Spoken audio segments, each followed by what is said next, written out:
What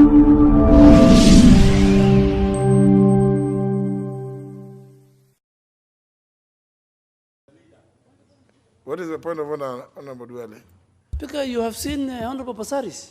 She's carrying a ransack. She's carrying a big bag on her back. Huh? And I don't know whether the Sergeant at the time, how they allowed her. We are not safe here, Mr. Speaker. So she needs to show that bag. It's like somebody going on a safari. It's not a lady's handbag, but that's not a lady's handbag. What kind of, what is it? Can you show the handbag? Oh no, Passaris, what is?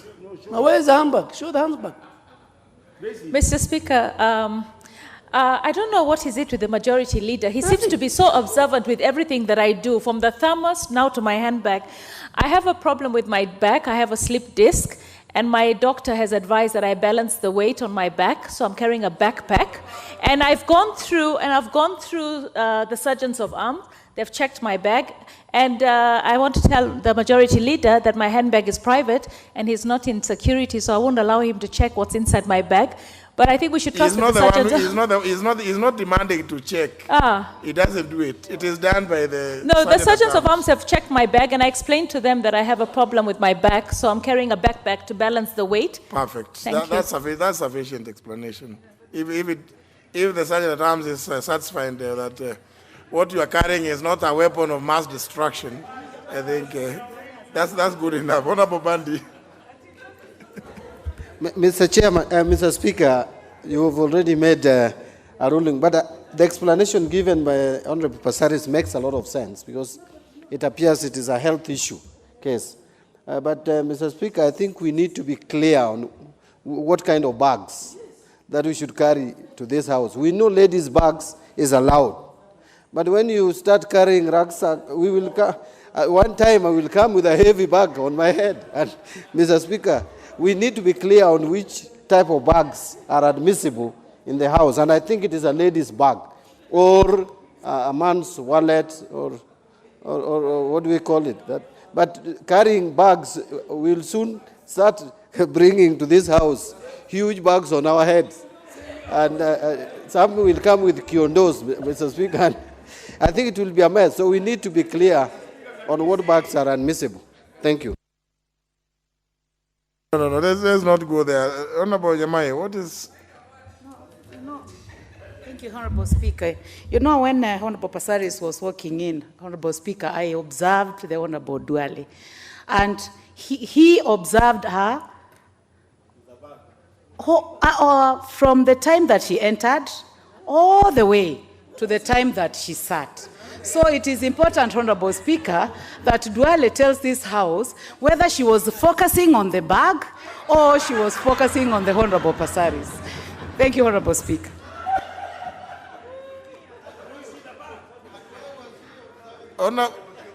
Member for Suba North, what is your intervention? Thank you, Mr. Speaker. I hope you are not threatened by the said carriage.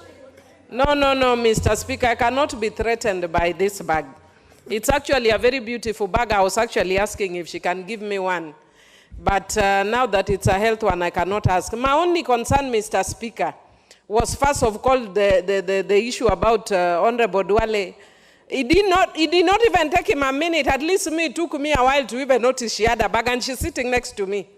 But for Duale, Honorable Duale, 1 second and he has already noticed. I think it is true he was noticing on Honorable Passaris.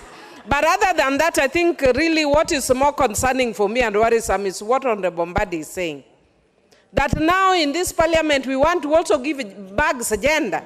There is a woman bag and a female bag, Mr. Speaker. He's saying that we must now determine which ones are being carried, rucksacks. Is there a rucksack that is feminine and masculine? So if that is the case, can they give me the gender of this bag? Is it a man bag or a woman bag, Mr. Speaker? No. Now they even want to take over the bags from us, Mr. Speaker. This one is for a woman. It's actually, the way I'm seeing it, is a Louis Vuitton. These ones do not even know brands. You have to just get from River Road. Leave my sister alone. Is there a problem? Well, Honorable Millie, You see, Honorable Millie, you know, you can hear the member behind you. He's a fairly experienced member, so he's trying to advise.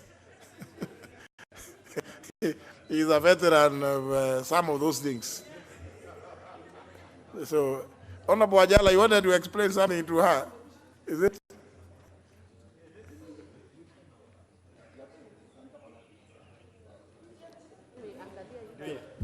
Mr. Speaker, my worry is this in two ways. One is that it might be carrying the currencies that they have been hiding in houses. Now they want to transfer them to the banks, or it might be carrying a grenade, Mr. Speaker. So we are not safe. No, the Sergeant at Arms has checked and found that you are safe. So, Honorable Ajala, you are safe. I'm also informed that the Honorable Esther Passaris is not a harmful person. Honorable Sankok, you also want to weigh in on this one? Honorable Speaker, thank you very much. Honorable Speaker, but Honorable Millie have shown us this bag. This bag is not actually a handbag. It's not supposed to be a lady's bag. And you know, Honorable Speaker, we are feeling threatened. And when Honorable Ndwale observed the lady, he was not admiring the lady. We are, you know, he comes from the northern Kenya, where a lot of risks are there. So he was actually trying to protect members of this House. Honorable Speaker, and if Honorable Passaris is a threat to this House, we can call in Songo.